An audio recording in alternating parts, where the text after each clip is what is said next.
Pues vamos en la charla número 3. Hace muchos años tuve la suerte, la oportunidad que me brindó mi alma mater, la Universidad de Sonora, donde estudié la licenciatura en Administración Pública con Ciencias Políticas. Tuve la suerte, de haber impartido 2 materias, 2 clases. Una, Sistema Político Mexicano, para narrar prácticamente toda la historia de México desde el punto de vista político. Y la otra, Sistema Políticos Comparados, que implicaba analizar y enseñar y platicarle a los alumnos sobre la historia política del mundo. Toda esa enorme conquista de la economía entre el capitalismo y el socialismo, las distintas manifestaciones de cómo se organiza la sociedad, el ser humano, etcétera, muchas otras cosas. Pero volviéndome a la primera, a la del sistema político mexicano, pues esto te permite, entre que estudias y aprendes y sigues estudiando y vas viviendo. En aquel entonces pues yo estaba muy joven, porque prácticamente era un recién egresado de la universidad. Entonces leías muchos libros que te servían como guía, como base, para efectos de poder seguir un plan de trabajo o un plan de estudios para llevar a cabo las metas de la materia respectiva. Entonces luego esto te permitía entender por qué México ha vivido 3 grandes revoluciones, en el entendido de que las revoluciones tienen siempre como fin último transformar al país, darle un vuelco total, cambiarlo, convertirlo en otro nuevo, diferente, porque comúnmente son luchas, como toda revolución, que se llevan a cabo por las armas, por la vía violenta, y porque las cosas no se pueden soportar más, y entonces grandes turbas, grandes masas, grandes segmentos de la población, ya sea de todo el país o de varias regiones del país, pues se lanzan a la calle al todo o nada, a matar o morir. Y se van dando pues muchas cosas que nos dejan enseñanzas y que nos permite ir evolucionando como país. Referirnos a las 2 primeras, pues es algo que pudiera ser, a lo menos en mi opinión en este momento, meramente anecdótico, porque pues está sumamente lejos, todos lo sabemos. La primera fue, sin lugar a dudas, la independencia de México del gobierno español.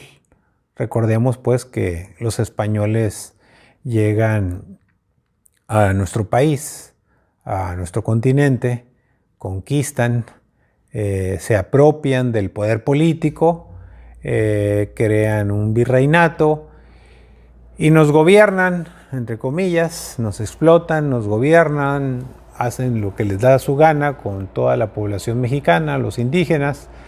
Después se viene, pues imagínense, por casi 300 años de dominación española, pues se vienen los criollos, es decir, aquellos que, aunque tengan padres españoles, pues nacieron aquí en México, por lo tanto eran mexicanos.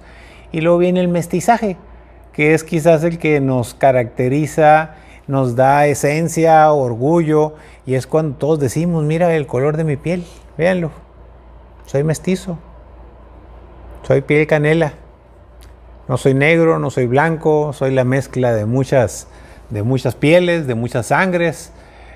porque venimos parte de los españoles, parte de los indígenas, parte de los esclavos que venían de otras latitudes. Somos una gran mezcla y eso es lo que nos enorgullece como mexicanos, ser la raza de bronce. Entonces, la primera gran revolución social, política y económica y violenta fue sin dudas la independencia de México, como con lo que todos conocemos del Cura Hidalgo, la corregidora de Querétaro, José María Morelos y Pavón y todos los grandes héroes de los cuales tenemos plazas, monumentos, libros, calles, bulevares, ciudades, etcétera, conforman lo que es el movimiento de independencia y que es un motivo de orgullo que todos llevamos en el corazón y en la mente, gracias a lo que nos han enseñado nuestros maestros en la escuela, lo que nos han dado, lo que nos han legado las generaciones que ya se nos fueron, la de nuestros tatarabuelos y sus padres, quizás la de nuestros abuelos, pues no, todavía no les tocó, pero lo que aprendimos con los libros y lo que aprendimos en la escuela y generación tras generación. Logramos quitarnos las cadenas y el control del gobierno español y la independencia implica que se crea la República Mexicana. Después viene, ya creada la República Mexicana, pues viene como todo, las luchas intestinas por el ejercicio del poder, distintos gobiernos, distintas maneras de manejar el país, distintas guerras porque el mundo seguía convulsionado.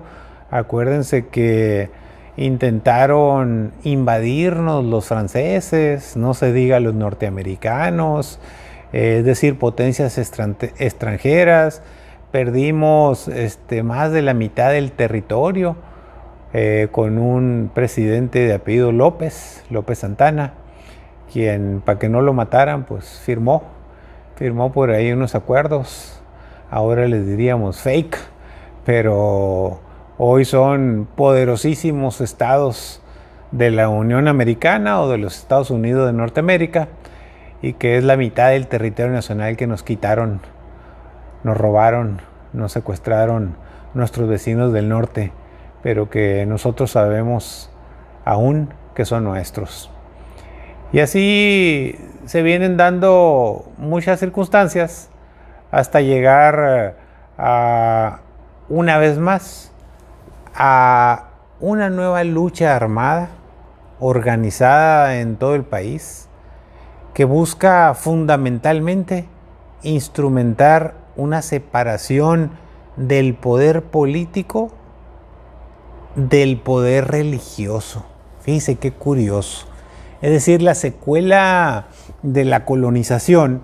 Acuérdense que los españoles pues llegaron a bayoneta calada a imponerle a los indígenas su Dios, su religión, el catolicismo, por las buenas y por las malas, o por las malas.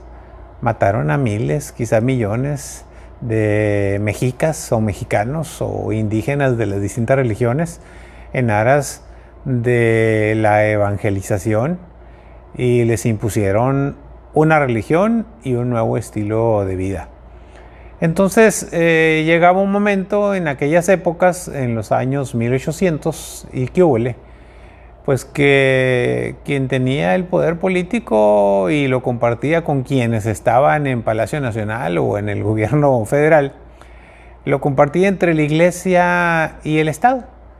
Y es cuando llega pues un movimiento libertador de vanguardia, gente de mente abierta, casi libres pensadores, gente siempre a la vanguardia, estudiosos de los grandes pensadores franceses y de los pensadores universales, y que tomaron las armas en una gran revolución que la conocemos como la época de la Reforma, ¿Por qué la época de la reforma? Porque se reformaron de fondo las leyes. Ya existía una Constitución General de los Estados Unidos Mexicanos que fue transformada radicalmente, quitándole el poder a la iglesia sobre los mexicanos. Y es cuando se instituye la educación laica y gratuita, y es cuando emerge la gran figura de el benemérito de las Américas, don Benito Juárez García. Muy interesante porque se logra pues la segunda revolución que viene a marcar la historia de nuestro país. Y ya para terminar, y le platico más adelante en el siguiente capítulo o charla, lo que vino a ser la tercera gran revolución transformadora de México, conocida como la Revolución Mexicana de 1910. Agradezco mucho tu paciencia y tu atención en esta charla de historia de México hasta que lleguemos al año 2020 y por qué le llaman la 4T o por qué pretenden decir que es una revolución cuando en realidad el significado de la misma es mucho más profundo. Pero ya lo analizaremos y lo platicaremos más adelante. Muchas gracias, que tengas bonita tarde.